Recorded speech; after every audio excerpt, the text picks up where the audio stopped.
Okay செல்வங்களே, வணக்கங்கள். வணக்கம். இது என்ன வணக்கங்கள்? வணக்கம். வணக்கங்கள் உங்களுக்கு, என் உடன்பிறப்புகளுக்கு வணக்கம். வர மாட்டேன். கடவுள் மனுஷன் நீங்கள் கடவுள் மனிதனாக இருந்தார். அவர் அதை போலவே, அந்த மனிதனைப் போலவே நம்ம எல்லாம் படைத்தார்.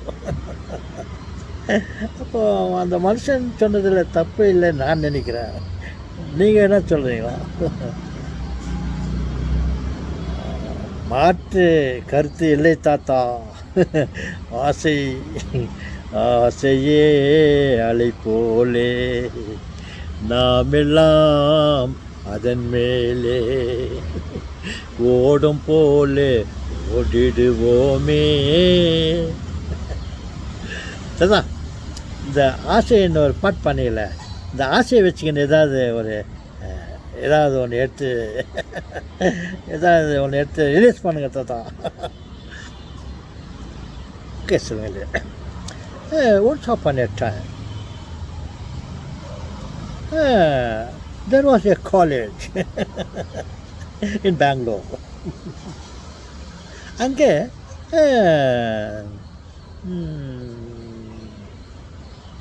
MKU, மதுரை காமராஜ் யூனிவர்சிட்டி, அவர்களுடைய கிளை ஒன்று இருந்தது. அங்கே எக்ஸாமினேஷன் பரீட்சைகள் நடந்து கொண்டிருந்தன. பலவிதமான தலைப்புகளை கொண்ட பரீட்சைகள். PUC, degree,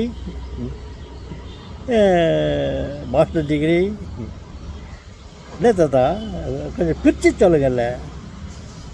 டிகிரினாக்கா BA, BSc, BCom, BEd, BL, பிஎல்எல்லாம், எம்ஏ, எம்காம், எம்சிஏ,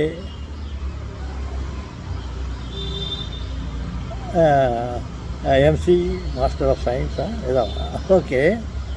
அப்புறம் எம்பிள், அப்புறம்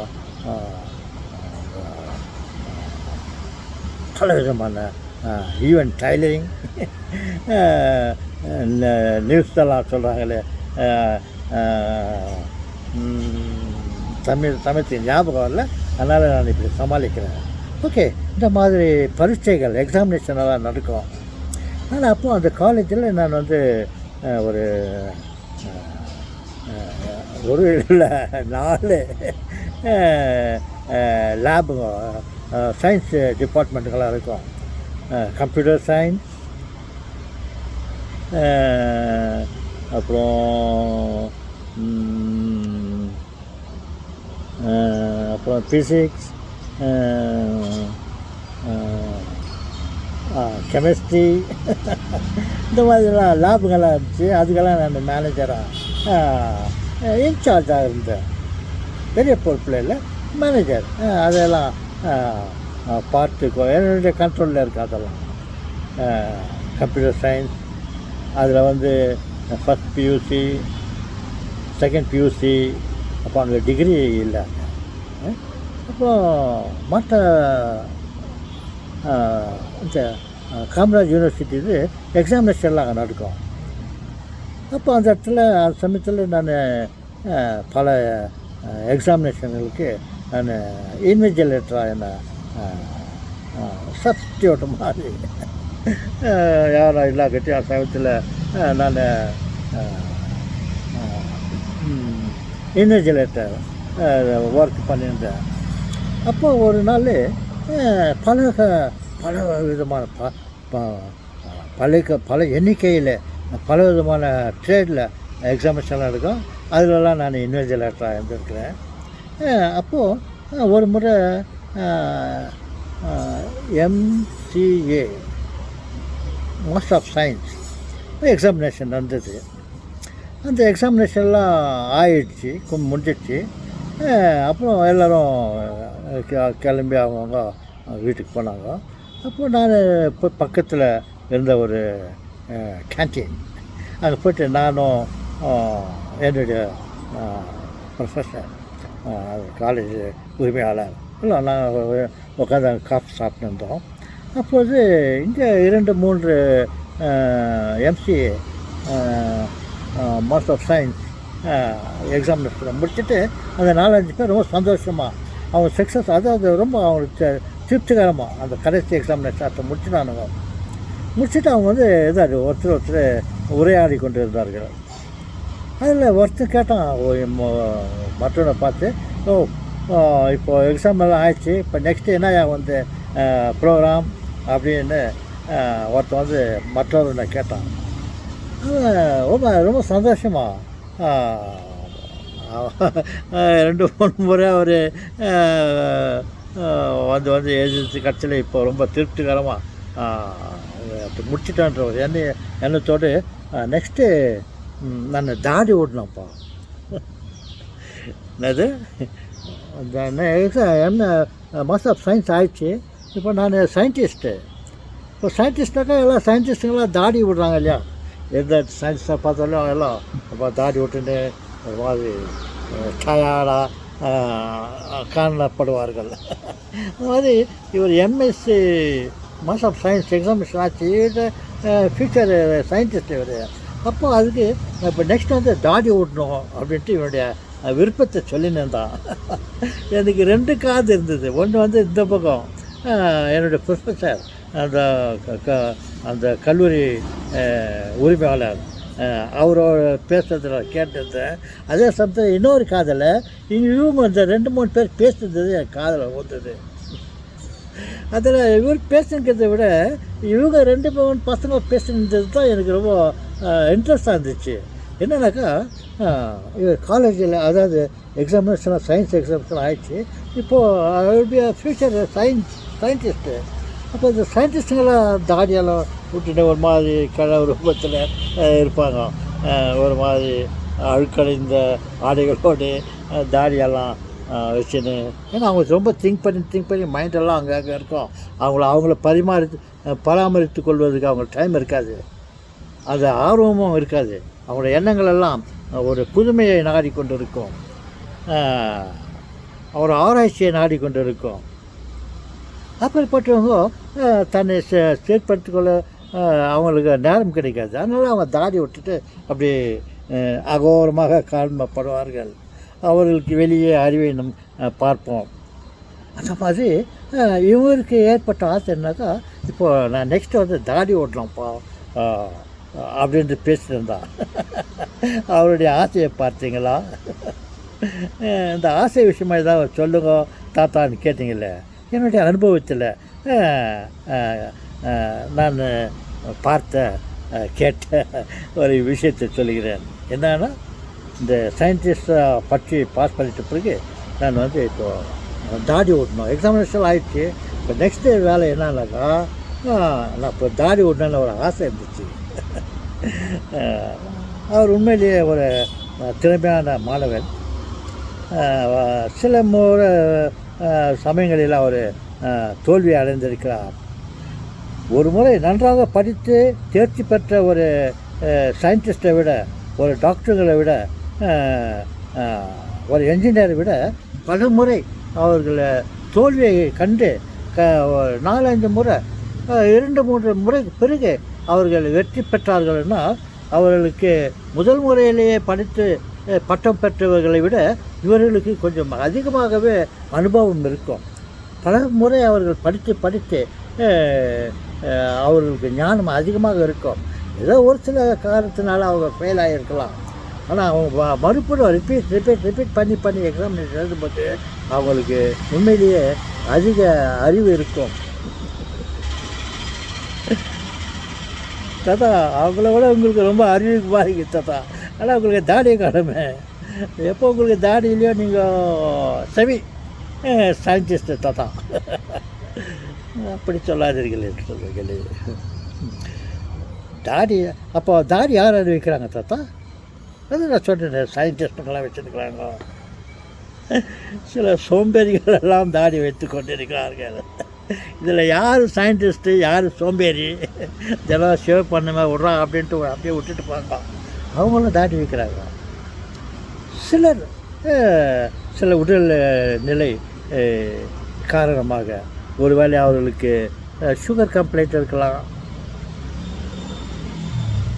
அவர்கள் ஒருவேளை ஷேவ் பண்ணும்போது பிளேட் கட்டிங் ஏதாவது ஆயிட்டா அதிகபட்சமாக ஒரு சிலருக்கு அந்த புண்ணு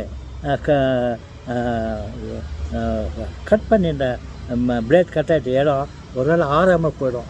புண்ணு சுகர் கம்ப்ளைண்ட் இருக்கிறவங்களுக்கு கையிலையோ அடிப்பட்டால் அவர் எளிதாக அவர்கள் குணப்பெற மாட்டார்கள். அது அப்படியே கூட ரொம்ப நாளுக்கு இழுத்துன்னு போவோம். அதனால் ஷேவ் பண்ணுறதை விட நம்மளை ட்ரிம் பண்ணிக்கின்னு அவர்கள் இருப்பார்கள். சிலர் அந்த ட்ரிம் பண்ணுறதுலேயும் அவங்களுக்கும் சோம்பேறித்தனம் ஏற்பட்டு அப்படியே விட்டுடுவாங்க. இந்த மாதிரி ஒரு 2-3 விதமான தரப்பட்ட மக்கள் தாடி வளர்ப்பார்கள். அவங்க சொல்லுங்களே தாத்தா, நீங்கள் கூட தாடி வளருங்க தாத்தா, உங்கள் மூஞ்சிக்கு நல்லா இருக்கும். ஆமாம் சொல்லுங்களே, வளர்க்கிறேன். நான் விட்டால் போதும், அதே வளர்ந்து விடும். ஒரு நாளைக்கு 1 மில்லிமீட்டர் அளவுக்கு முடியாது, தானாகவே வளரும். பாருங்கள், இன்றைக்கி ஷேவ் பண்ணாக்கா நாளைக்கு பார்த்தா ஒரு மாதிரி அப்படியே அங்கே முளைத்து இருக்கும். அடுத்த 2-3 நாளுக்கு பிறகு பார்த்தா அதிகபட்சமாக வளர்ந்து விட்டு இருக்கும்.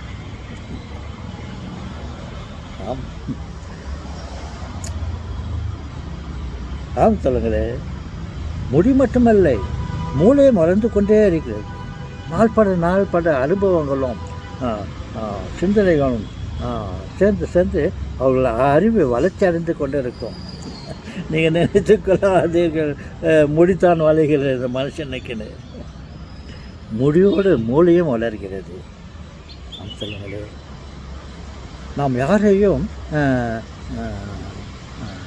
தாழ்வாக நினைக்கக்கூடாது. இவனுக்கு என்னடா இவனுக்கு ஒன்றும் தெரியும், இவனுக்கு அறிவே இல்லை அப்படின்னு சொல்லவே கூடாது. எல்லாத்திற்குமே எல்லாமே உபயோகமாகத்தான் இருக்கும். ஒரு சிறு துரும்பானாலும் அது பல்குத்த உதவுன்னு சொல்லுவாங்க. துரும்பு கூட. ஓகே, அதே போல் வளர்ச்சி மனிதனுக்கு இருந்து கொண்டே இருக்கும். அதே சமயத்தில் இகழ்ச்சி எப்படி உடம்பு வளர்கிறதோ தினந்தோறும், அதே போல் உடம்பும் அழிந்து கொண்டே வருகிறது. நீங்கள் நினைத்து கொள்ளாதீர்கள் உடம்புத்தான் வளர்கிறது என்று. வளர்ந்து கொண்டே இருக்கிறது. அதே சமயத்தில் உடல் அழிந்து கொண்டே வருகிறது. உதாரணத்திற்கு இந்த மரத்தை பாருங்கள். இந்த மரத்தில் இருக்கிற இலைகள் இருக்கிறதெல்லாம் கீழே பாருங்கள், எவ்வளவு இலைகளெல்லாம் உதிர்ந்து கிடைக்கிறது. புதிய இலை வளர்ந்து கொண்டே வருகிறது. அதே போல் சில இலைகள் எல்லாம் உதிர்ந்து கொண்டே, பட்டைகள் எல்லாம் உதிர்ந்து கொண்டே இருக்கிறது. அதே போல் தான் நமது மனித உடலும் கூட தினந்தோறும் இருந்து கொண்டே இருக்கிறது. நீங்கள் உதாரணத்திற்கு ஒரு பெட்ஷீட்டை போட்டுன்னு நல்ல தூய்மையான ஒரு பெட்ஷீட்டை கட்டில் மேலே போட்டுன்னு அந்த நாள் முழுவதும் நீங்கள் தூங்கி எழுந்த பிறகு காலையில் பார்த்தா உங்களுக்கு கண்ணுக்கு தெரியாத அளவில் அங்கே சில உடம்புகளில் ஏற்பட்ட கழிவு உயர்வியால் அல்லது அங்கே சில அது மைக்ரோஸ்கோப் தாத்தா என்ன ஸ்கோப் என்ன ஸ்கோப் காட்டுன்னுக்கிறீங்களே இல்லை சொல்லுவாங்களே மைக்ரோஸ்கோப்பில் நம்ம பார்த்தா உடலே மேலே இருந்து மேல் பாகத்திலேருந்து வெளிப்பட்ட சில தூள்கள் பவுடர்கள் இந்த மைக்ரோஸ்கோப் மூலிமா காணலாம். எல்லோரும் வளர்ந்து கொண்டே தான் இருக்கிறது, இறந்து கொண்டே தான் இருக்கிறது. ஏன் மனிதனும் பிறக்கிறான், இறக்கிறான். தாத்தா நீங்கள் போதும் தாத்தா, நீங்கள் ரொம்ப அதிகமாக பேசுகிறீங்க தாத்தா. நீங்கள் வீடியோவில் பேச போயிட்டு இப்போ நீங்கள் ரொம்ப பேசுகிறீங்க தாத்தா. முதல்ல ஊமை மாதிரி இருந்தீங்க, இப்போ ரொம்ப அதிகமாக பேசுகிறீங்க. சில விஷயத்தில் சில சமயத்தில் இந்த ஆர்வத்தில் எதையோ உங்களை அறியாமல் சில விஷயங்களெல்லாம் நீங்கள் பேசுகிறீங்க. அதில் சிலர் சொல்லுவாங்க நீ காப்பிரைட் பண்ணிட்ட, நீ எகென்ஸ்ட் ரூலுக்கு போயிட்ட அப்படின்லாம் கூட சிலர் உங்கள் மேலே குறைபாடு சொல்வார்கள் அதிகமாக பேசும்போது. ஆனால் நீங்கள் அறியாதனமாக பேசிட்டு இருக்கிறீங்க. அது உண்மையிலேயே அதெல்லாம் மன்னிக்கப்பட வேண்டும். அது நாங்கள் எங்கள் சார்பாக இந்த உரிமையாளர்களை கேட்டுக்கொள்கிறோம். தாத்தா பேசுவது எல்லாம் ஒரு கருத்தோடு உண்மையோடு பேச வேண்டும் என்று பேசவில்லை. சில அவரை அறியாமல் சில தவறான கருத்துக்களை எல்லாம் கூட அவர் சொல்லிவிடுவார். அவர் அறியாமலே அவர் செய்கின்ற தவறு. அவருடைய சார்பாக நாங்கள் உம்மிடம் இந்த வீடியோ உரிமையாளர்கள் யாருக்கு மன கஷ்டம் ஏற்படுகிறதோ அவரிடம் கேட்டுக்கொள்கிறோம். எங்கள் தாத்தா பேசுவதெல்லாம் சில சமயத்தில் இன்னும் முழுமையாகவே அவளை அறியாமலே அவர் பேசுகிறார்.